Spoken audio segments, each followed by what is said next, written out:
Today we are going to discuss about the action research, and into the action research, how to write the reports. So, if you are curious about the action research, writing effective reports, then please watch this video at the end. So let's dive into the foremost introduction of action research.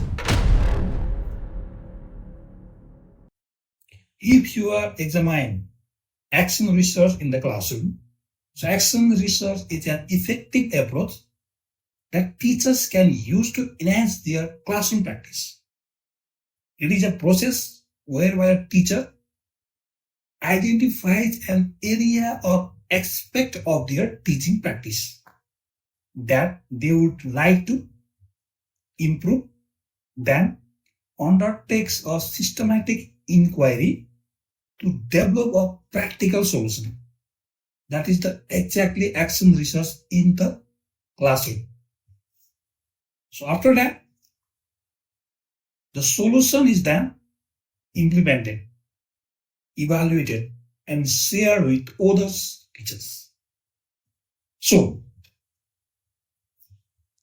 action research model encourages teachers to reflect upon their teaching practices and to conduct research or evidence-based experiments in order to improve their teaching. So in this presentation, we learn the key components that make up action research project and how it differs from the other research methodology. So today we are going to explore the key components of action research project, and action research is different from other research methodology. How?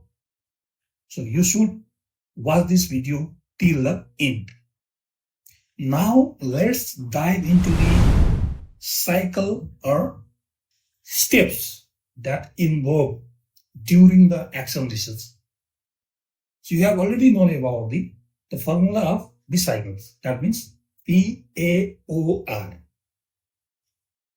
The model of action research in language teaching typically involves the P means planning, A means acting, O means observing, and R means reflecting. This approach is used by educators worldwide to improve their teaching practices and enhance student learning outcomes. So that is the major concern of the PAOR. That means most of the educators in the worldwide to improve their teaching practices and as well as enhance students' learning outcome, they should follow this cycle. The planning phase involves setting clear goals and objectives for the teaching session. In planning phase, you have to identify the target audience, selecting appropriate materials and activities, and determining the assessment methods. This phase is critical as it lays the foundation for successful implementation and evaluation. So without clear planning, teachers may struggle to engage students effectively or worse or fail to meet learning objectives. So planning is most essential phase in terms of action research for teachers. Similarly, the acting phase involves the actual implementation of the teaching session. So, in the planning phase, you have to identify the audience, targeted appropriate materials and activities, but the acting phase deals with the actual implementation of the teaching session. How? Including delivering the lesson, facilitating activities, and providing guidance and feedback. So in this major area, the acting phase is implementation.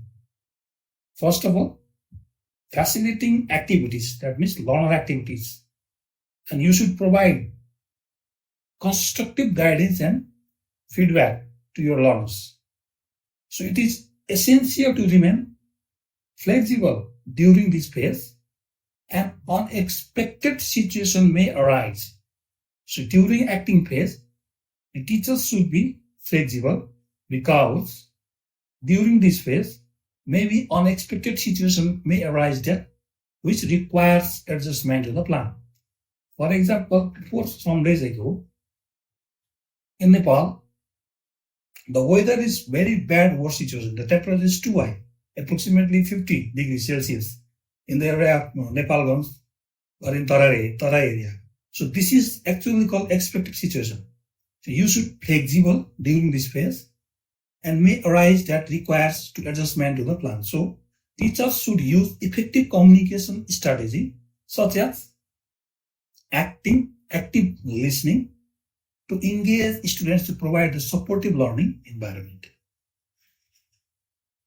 Furthermore, the observing phase, which involves systematically collecting data during the teaching session, such as students' performance, engagement, and feedback. This data provides valuable insight to the effectiveness of the teaching methods and can inform future improvements. So teachers should take a proactive approach to observing and collecting data using the variety of tools such as observation, similarly student survey, checklist. So in this way, the teacher should be involved systematically in terms of observing phase. And lastly, the reflecting phase, which involves analyzing this observing phase data which is collected during the observing phase and reflecting the teaching sessions. What is the strength? What is the weakness? What is the advantage? What is the disadvantages? So the reflecting phase provides educators with an opportunity to identify area for self-improvement or refine their teaching practices. So it is essential to prioritize critical reflection and evaluation as part of the ongoing professional development of language teacher. So in conclusion, if you ask me in the one line, through the careful planning, effective implementation, systematic observation, and critical reflection, the teachers can continually refine and improve their skills, their methods by adapting these models. So language teacher, either English or other language teachers, can provide high quality learning experience that promotes skills, that promotes proficiency of the language, that promotes cultural understanding, that promotes intercultural communication skills. So action research is one of the most vital in the area of teaching or other fields. Now we jump to the data collection techniques in action research.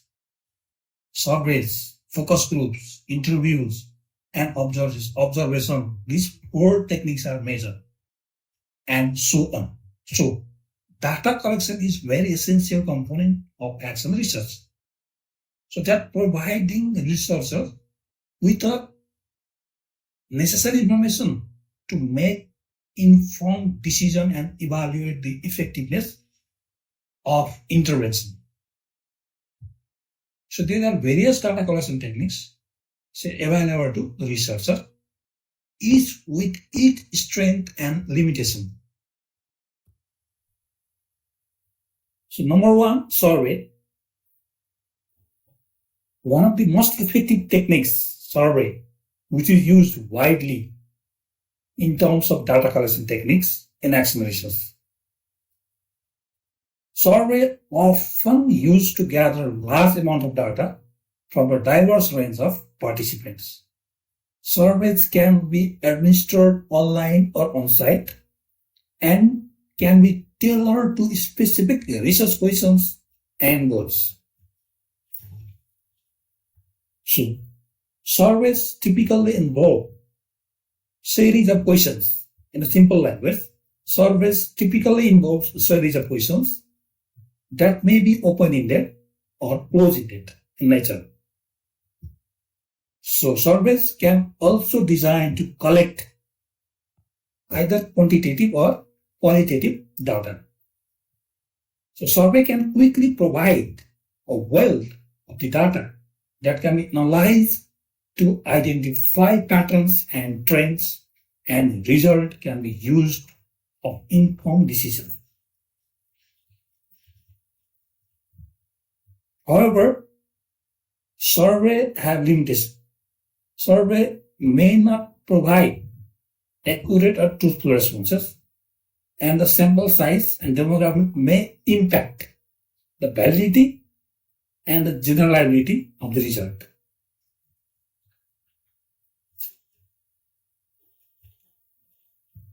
Similarly, next one, focus group. Focus groups are qualitative data collection techniques. This is not quantitative, because focus groups involves the small groups or individual, that is specific topics or issue. Focus groups can provide in-depth information and in-depth insight into the particular area of interest. So focus groups allowing researchers to explore the perspective and experiences of participants in more detail. So focus groups involves perspective one side and the other hand experience of that small group participants in detail. So additionally, focus groups can generate the new ideas in the perspective, so they may not have considerably previously. So if you ask me, what is the limitation of focus group then? In the focus group, the result may not be generalizable to a larger population. In the focus group, the result may not be identified the single individual of the person, and the participant may not be representative of the target demographic.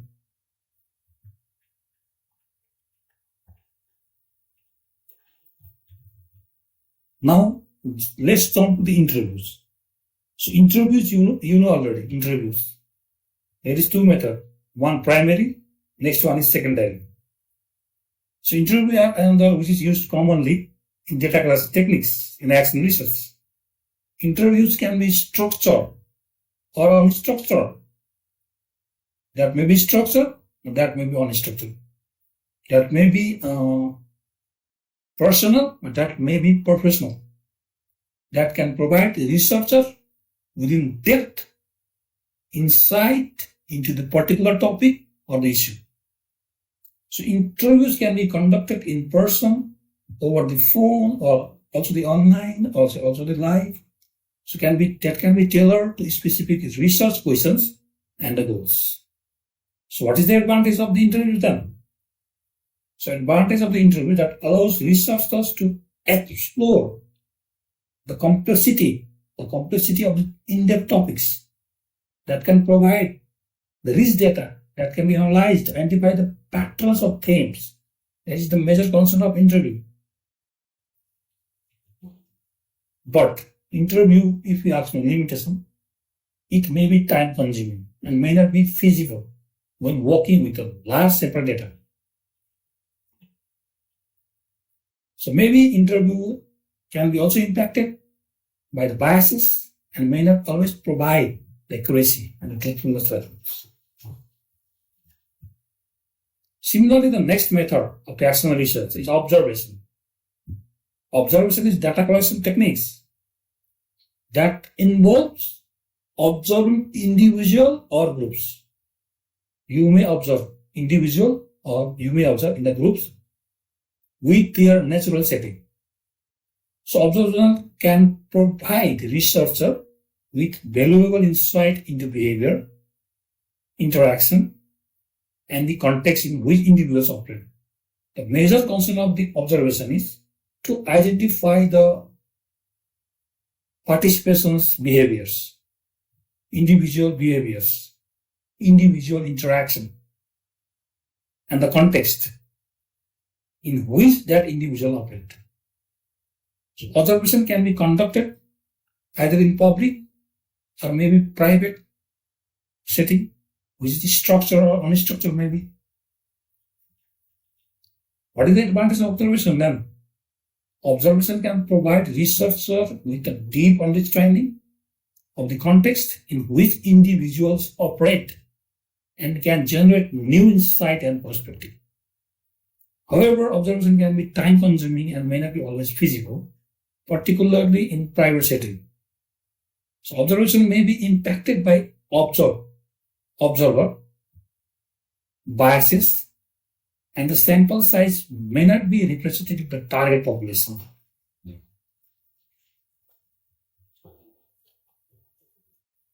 Now let's jump to the analysis of data in action research.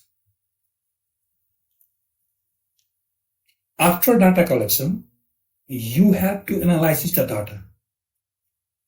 So, to obtain valid and reliable data, so researcher must employ the variety of data collection techniques. This may include transcription, coding, and data association methods. So data collection is one of the most fundamental aspects of action research. That is, provides researchers with raw data and answer research questions. The most common data collection techniques in action research, so this is already mentioned: observation, interviews, focus groups, survey, and document analysis. But data collection is not a normal task, it is a challenging task for researchers.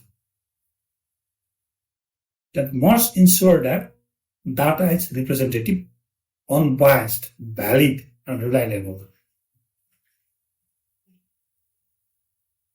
So after collecting the data, researchers must transcribe the data into readable format for analysis. Transcription is a process of converting spoken or written language into a written or digital format. Transcription allows researchers to review the data and identify the patterns, the theme, and the relationships. So if you ask me, transcription is not a normal process, it's a tedious and very time-consuming task. But it is essential to analyze the data accurately. That's why researchers must ensure that the foremost transcription process to understand the data collection methods. Similarly, coding is the process that organizing the data in categories or themes that reflect the research question. Coding allows researchers to identify the recurring theme, pattern, and what is the relationship in the data. That is the coding.